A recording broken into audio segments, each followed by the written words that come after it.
Dear audience, আসসালামু আলাইকুম। আশা করি সবাই ভালো আছেন। তো সবার জন্য আজকে আমি একটা খুবই ইম্পর্টেন্ট টপিক, যেটা ইংলিশের মাদার টপিক বলে, টপিকটা হচ্ছে টেন্স। তো টেন্সটা আমরা মাদার টপিক এই কারণে বলছি, টেন্সটা যদি আমরা ধরে ধরে বুঝতে পারি তাহলে অন্যান্য গ্রামার সকল টপিকগুলো আমরা ক্লিয়ারলি বুঝতে পারবো। তো ভিডিওটা ধৈর্য সহকারে জাস্ট 2 মিনিট দেখবেন, আশা করি বিষয়টা পুরোপুরি ক্লিয়ার হয়ে যাবে। তো আসেন আলোচনা শুরু করি। এখানে টেন্স টেন্স হচ্ছে টোটাল 12 টাইপস, 12 প্রকার। আমরা জানি প্রেজেন্ট, পাস্ট, ফিউচার সবগুলোর আবার 4 প্রকার করে। হ্যাঁ, তো আমরা জানি টেন্স কাকে বলে, ক্রিয়ার কালকে টেন্স বলে। নো, তো বিষয়টা যদি ক্রিয়ার কালকে টেন্স না বলে তাহলে কি, ভাবের পরিবর্তনকে টেন্স বলে। আমি এটা লিখছি। হ্যাঁ, তো আসেন প্রমাণ করি। আমি এইখানে 4টা সেন্টেন্স লিখছি। He eats biryani, he is eating biryani, he has eaten biryani, finally he has been eating হবে এটা, sorry, eating, he has been eating biryani. অর্থগুলো দাঁড়াচ্ছে সে বিরিয়ানি খায়, সে বিরিয়ানি খাচ্ছে, সে বিরিয়ানি খাইয়াছে, সে বিরিয়ানি খেয়েছে এবং পুনরায় খাচ্ছে। তো অর্থটা আমি এই কারণে লিখছি, যদি আমরা টেন্সকে বুঝতে পারি তাহলে আমাদের ট্রান্সলেশন করা সহজ হবে, যেটা আমাদের স্পিকিং এ অনেকটা কাজে লাগবে। তো আসেন শুরু করি বিষয়টা। দেখেন এখানে হি ইটস বিরিয়ানি, প্রত্যেকটা সেন্টেন্স, যেমন এটা indefinite, continuous, perfect, perfect continuous, প্রত্যেকটা সেন্টেন্সে আমার সাবজেক্ট কিন্তু সেম। আবার এখানে দেখেন অবজেক্ট কিন্তু সেম। সো আমাদের সাবজেক্ট আর অবজেক্ট নিয়ে কোনো পেইন নাই। জাস্ট আমরা ফলো করব যে ভার্বগুলা কিভাবে চেঞ্জ হয়েছে। আমার এটা সিম্পল বা ইনডিফিনিটে হয়েছে যে সাবজেক্ট থার্ড পারসন সিঙ্গুলার নিছি আমি, দ্যাটস ওয়াই ভার্বের লগে আমি এস অথবা ইএস দিতে পারি আমি, মানে এখানে আমি এস বা ইএস যোগ করব। আর যদি সাবজেক্টটা প্লুরাল হয়ে যায় তাহলে কিন্তু আমার এস বা ইএস হবে না, জাস্ট মূল ভার্বটা থাকবে। হ্যাঁ, যেমন দে দিতে পারি আমি, দে ইট হবে। তো আমি হি সিঙ্গুলার দিছি, দ্যাটস ওয়াই আমি এস বসাই দিছি। ওকে, তো আসেন কন্টিনিউয়াসে কি হয়েছে। কন্টিনিউয়াসে আমি জাস্ট একটা টু বি ভার্ব সেট করব অক্সিলিয়ারি হিসেবে। এই যে এখানে আমি সেট করছি to be verb, am is are. যেহেতু এটা সিঙ্গুলার, সাবজেক্টটা হচ্ছে সিঙ্গুলার হি, তার মানে একজন, তার জন্য আমি ইজ বসাই দিছি। এখানে যদি দে হইতো তাহলে আমি আর বসাই দিতাম। জাস্ট এইটুকুই পার্থক্য, যে টু বি ভার্বটা আমি সিঙ্গুলার কি প্লুরাল এটা দেখবো। সিঙ্গুলার হইলে সিঙ্গুলার সেট করব, আর সাবজেক্ট প্লুরাল হইলে প্লুরাল সেট করব। আর কন্টিনিউয়াসের সাথে আমার কিচ্ছু জানার দরকার নাই, জাস্ট যে ভার্বটা ছিল সেই ভার্বটার সাথে আমি আইএনজি বসাই দিছি। এখানে কিন্তু ভার্বের বেস ফর্ম বসবে, এস বাই এস হবে না। ওকে, তো টু বি ভার্ব, আর এখানে আসছে আমার ভার্বের সাথে আইএনজি। পারফেক্টে কি করছি, পারফেক্টে আমি অক্সিলিয়ারি হিসেবে জাস্ট টু বি ভার্বকে সেট করে দেব, টু সরি টু হ্যাভ ভার্বকে সেট করে দেব। এখানে দেখেন টু হ্যাভ ভার্বে আমি লিখছি হ্যাভ হ্যাজ, মানে হ্যাভের কলামে টু হ্যাভ ভার্বের সিঙ্গুলার আমি হ্যাজ, আর প্লুরালে হ্যাভ বসাইছি। এই কারণে বসাইছি, সাবজেক্ট এখানে যদি প্লুরাল হইতো তাহলে হ্যাভ হয়ে যাইতো, আর সিঙ্গুলার আছে দ্যাটস ওয়াই আমি হ্যাজ দিছি। আর মূল ভার্বের যে কাজটা করব আমি জাস্ট 3 নাম্বার ফর্ম করে দিব, আমরা ভি3 বলতে পারি। যেমন এই যে এখানে লিখছি আমি যে ইট, অ্যাট, ইটেন, এটা হচ্ছে 3 নাম্বার ফর্ম বা পাস্ট পার্টিসিপল বলতে পারি। জাস্ট আমি সেটা সেট করে দিছি। ফাইনালি যে কাজটা করছি পারফেক্ট কন্টিনিউয়াস টেন্স, তার মানে নাম দেখে বোঝা যাচ্ছে যে পারফেক্ট টেন্স এবং কন্টিনিউয়াস টেন্স দুইটাকে কম্বাইন করে আমি এই সেন্টেন্সটা সেট করছি। দেখেন আমি কিভাবে সেট করছি, জাস্ট পারফেক্ট টেন্সের অক্সিলিয়ারি ভার্বটা আমি সেট করছি, তার মানে কি এটা আমি কপি করে আনছি। হ্যাঁ, আর কন্টিনিউয়াসের এই যে যে মূল ভার্বের সাথে আইএনজি ছিল সেটাকে আমি এখানে সেট করে দিছি। জাস্ট পারফেক্টের টু হ্যাভ ভার্ব, এখানে has singular, subject singular, that's why আমি এই হ্যাজটাই জাস্ট কপি করছি। আর কন্টিনিউয়াসের জাস্ট আইএনজি ফর্মটা কপি করে দিছি, মাঝখানে আমি একটা জাস্ট বি বসাই দিব, বিন বসাই দিব। তাহলে দেখেন পারফেক্ট কন্টিনিউয়াসটা কিন্তু হয়ে যাইতেছে আমার।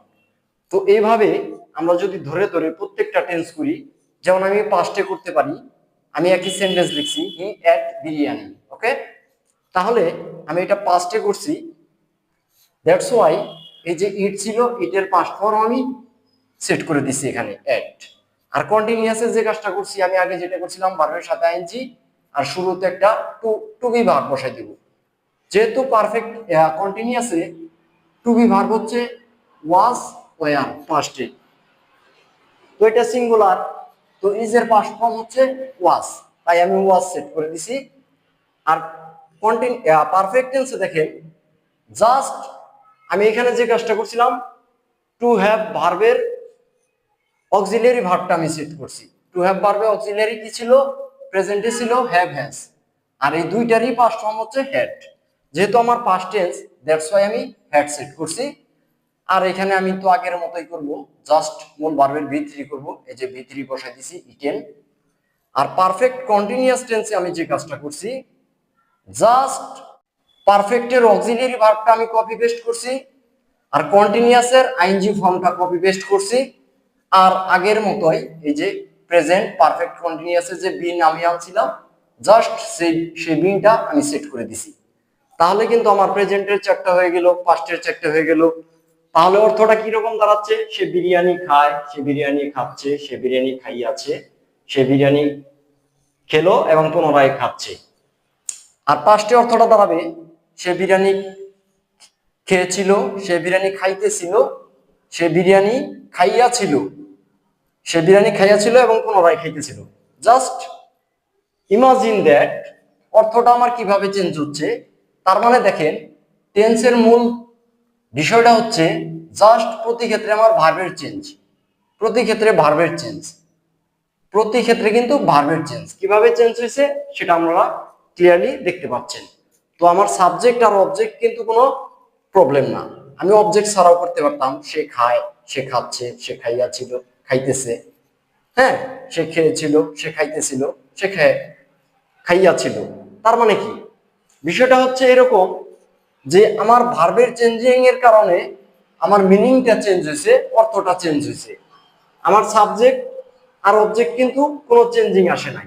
জাস্ট আমি ফলো করব কি, সাবজেক্ট সিঙ্গুলার হলে টু বি ভার্বে সিঙ্গুলার সেট করব, আর সাবজেক্ট প্লুরাল হইলে টু বি ভার্বে প্লুরাল করব। এখানে পারফেক্টেও সিঙ্গুলার ছিল দ্যাটস ওয়াই সিঙ্গুলার দিছি, আর এখানে প্লুরাল দিয়ে থাকলে আমি হ্যাভ দিতাম। এখানেও আমি এই কাজটাই করছি। সো এটাকে আমরা আসলে রুলসে ফেলে কাজটাকে জটিল করে ফেলি, আমাদের মাথাটাকে হাইপার করে তুলি। তো আশা করি সবাই এইভাবে সেট করা ট্রাই করবেন, যে কোনো রুলসের দরকার নেই, জাস্ট আমি এইভাবে ওয়ার্ডগুলো সেট করব প্রতি ক্ষেত্রে। তাহলে আমার রুলসের কোনো, যেমন সাবজেক্ট প্লাস ভি1 প্লাস আইএনজি বা subject plus to have verb plus ভি3, এসবের আমার কোনো দরকার নাই। জাস্ট আমি কি করব, আমি এরকম ভাবে চিন্তা করব কিভাবে অক্সিলিয়ারি ভার্বগুলো সেট করতেছি আর কিভাবে এই মূল ভার্বটাকে সেট করতেছি। সেটা আমার একটু ভি1 ভি2 ভি3 ফর্মটা একটু জানা থাকলে হবে। আর টু হ্যাভ ভার্বের সিঙ্গুলার আর প্লুরাল ফরম্যাটটা জানা থাকলে আমরা কিন্তু সহজেই এভাবে সেট করতে পারি। সো আমরা প্রুফ পাইলাম যে ভার্বের পরিবর্তনকে টেন্স বলে, দ্যাট ইজ প্রুফড। এই যে প্লিজ।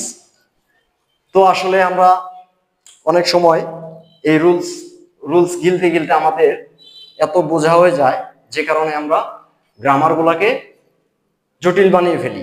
তো আমরা আসলে তো বিষয়টা আপনারা দেখতে পাবেন যে আমার প্রত্যেকটা ভিডিওতে আমি এরকম ধরে ধরে টপিকগুলো সেট করি।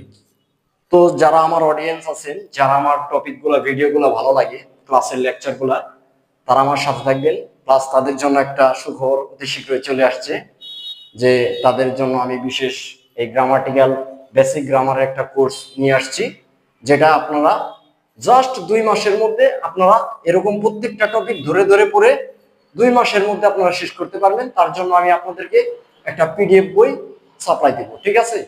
তো সবাই আমার এখানে একটা ফ্রি ক্লাসের অ্যারেঞ্জ করব, আমি সবাই ফ্রি ক্লাসে জয়েন করবেন। আশা করি বিষয়টা আপনাদের 2 মাসের মধ্যে ক্লিয়ার হয়ে যাবে। লং টাইমের কোর্স করে আসলে একটা সময় ক্ষেপণের গেম আমি মনে করি। তো সবাই ভালো থাকবেন, আল্লাহ হাফেজ, শুভকামনা রইল।